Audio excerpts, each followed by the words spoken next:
Grâce soit rendue à Dieu qui nous donne la victoire par notre Seigneur Jésus-Christ. 1 Corinthiens 15, 57. Quel est le sens du mot victoire? La victoire n'est pas seulement la disparition des manifestations du mal, mais la suppression de la cause profonde du péché. Pour être victorieux, nous ne devons plus rien dissimuler. Nous n'appelons pas toujours le péché par son nom. Évidemment, nous sommes forcés de reconnaître comme étant des péchés certaines contraventions flagrantes de la loi divine ou humaine. Mais comment appelez-vous les pensées mauvaises, les sentiments coupables qui se cachent dans la profondeur de votre âme? Sont-ce vraiment des péchés? Dieu affirme que oui. Mais si tu veux que la vérité soit au fond du cœur, fais donc pénétrer la sagesse au-dedans de moi. Purifie-moi avec l'hysope et je serai pur. Lave-moi et je serai plus blanc que la neige. Oh, Dieu crée en moi un cœur pur, renouvelle en moi un esprit bien disposé. Psaume 51, 8, 9, 12. Ayant donc de telles promesses, bien-aimés, frères et sœurs en Christ, auditeurs et auditrices, purifions-nous de toute souillure de la chair et de l'esprit en achevant notre sanctification dans la crainte de Dieu. 2 Corinthiens 7, 1. Dans toutes ces choses, nous sommes plus que vainqueurs par celui qui nous a aimés. Romains 8, 37.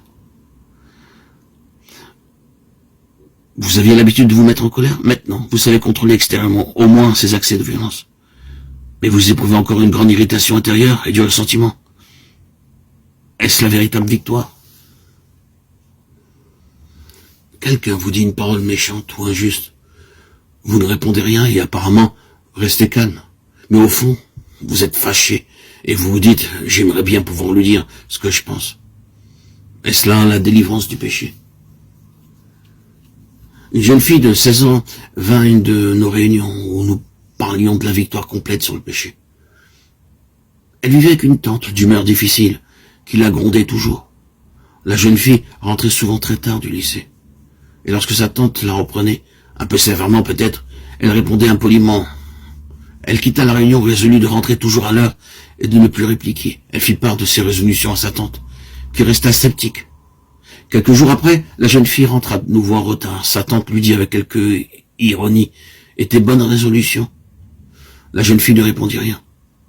C'était une belle victoire en vérité, car quelques jours plus tard, la jeune fille m'écrivit ceci. « Maintenant je sais ce que c'est la vraie victoire, car quand ma tante m'a grondé, non seulement je n'ai pas répliqué, mais je n'avais même plus envie de le faire. »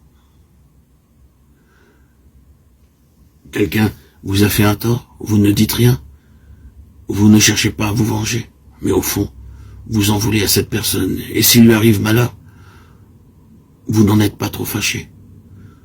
L'esprit qui vous anime est-il celui d'un vrai chrétien?